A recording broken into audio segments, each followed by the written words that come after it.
How do we get multiple tables from multiple Excel worksheets into a single proper data set to build our pivot table reports? Well, it's with the greatest tool invented in Excel since the pivot table, Power Query.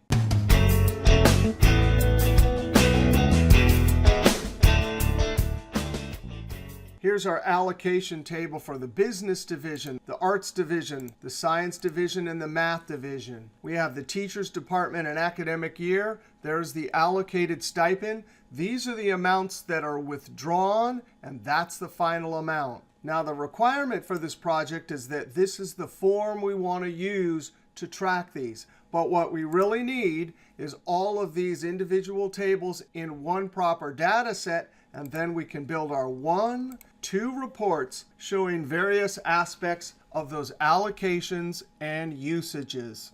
In the Data Ribbon tab, these two groups are Power Query. Here's our first table, and I've already converted this to an Excel table, second, third, fourth. In order to use Power Query to take multiple tables and append them one on top of each other into a single proper data set, each one of the tables has to be converted to an official Excel table. So with a single cell, I go up to Insert Table, or I just use the keyboard, Control-T. There's the range. We have field names. Click OK. Immediately go up to Table Design Properties, and we have to name this. This is going to be Math, DIV for division, and Enter. Now that we have our data stored in 4 Excel tables, we could manually go up to Data, Get and Transform, and bring each one of the 4 tables in to the Power Query editor using this button.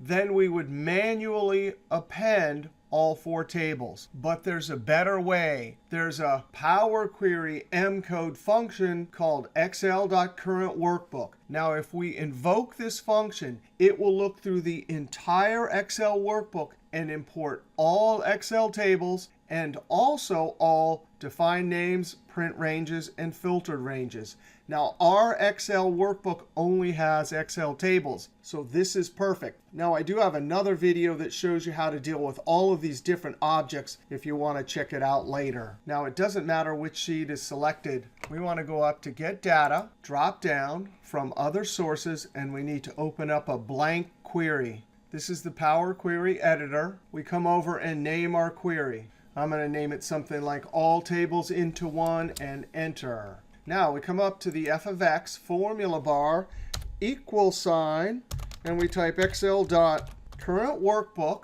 open parentheses, close parentheses. Now Power Query is case sensitive, so you have to have the capitals and lowercase all in the right place. Now watch what happens when I hit Enter. It pulls in a column called Content with every single one of those objects. Now notice I'm clicking off to the side. Do not click on the word table. If you click on the word table, it actually extracts the entire table. And we lose this column with all the tables. But notice in this column, when I click off to the side, I can see the complete Excel table object for any one of these rows. Also, very importantly, this name column has the name of the Excel table. This will be very important because this table down here is missing a column that says the correct division. So that table right there needs business in every row. This table needs arts in every row, and so on. Now, the great thing about Power Query is that's the expand button.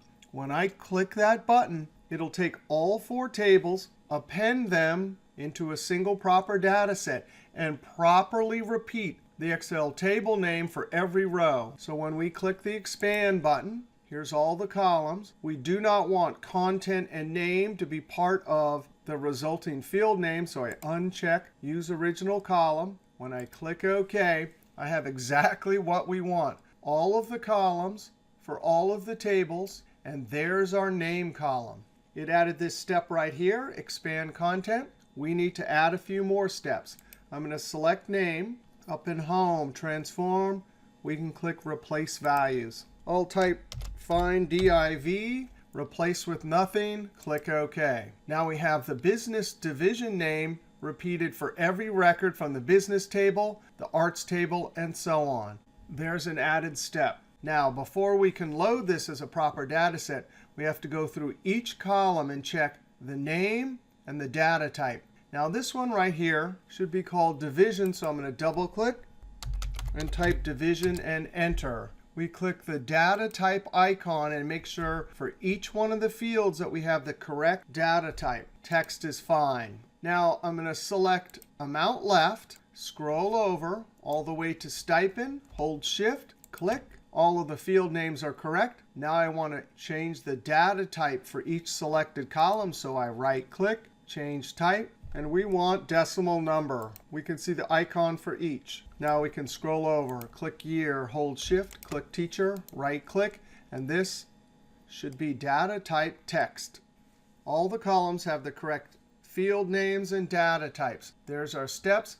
That's the name of the query. Now we want to load this data back to Excel. We're going to click the drop down for close and load to. Now we could load it as a table on a new worksheet or existing. And if you need the full table of data, that's the way you should do it. You should click OK and load the new table to a new worksheet. But if your goal is to keep the data in different sheets and change the data from time to time, but all you want is a pivot table report, then you select this option. This will load that full proper data set to the pivot table cache. That's a behind-the-scenes pivot table database that holds all the data. So that's our option. Click OK. It adds it as a new sheet. I'm going to double click, call it allocation report, and enter. Now for this first report, I want division, department, and teacher all in the rows. Then all of these numbers in the values. So 1, 2, 3,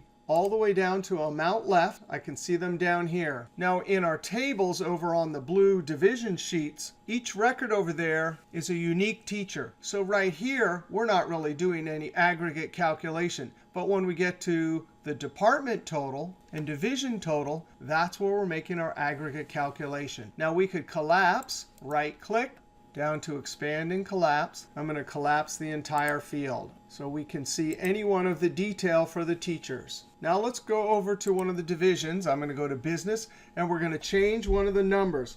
4,000. Now, of course, that updates because that's a formula. Also, if we add or take away records, any change we make to this, now we can simply come over to allocation report. And if we refresh our query, either with that button, right click refresh, or over here in the pivot table, right click refresh, we can see that it updated both the pivot table and the query. Now I'm going to click in any empty cell, and we're going to go up to Insert, Pivot Table, or use the keyboard, Alt and V. I want it on a new worksheet. But it doesn't see the table. We can use an external data source, click Choose Connections, and there's our query name. We can actually connect to that connection-only query right there.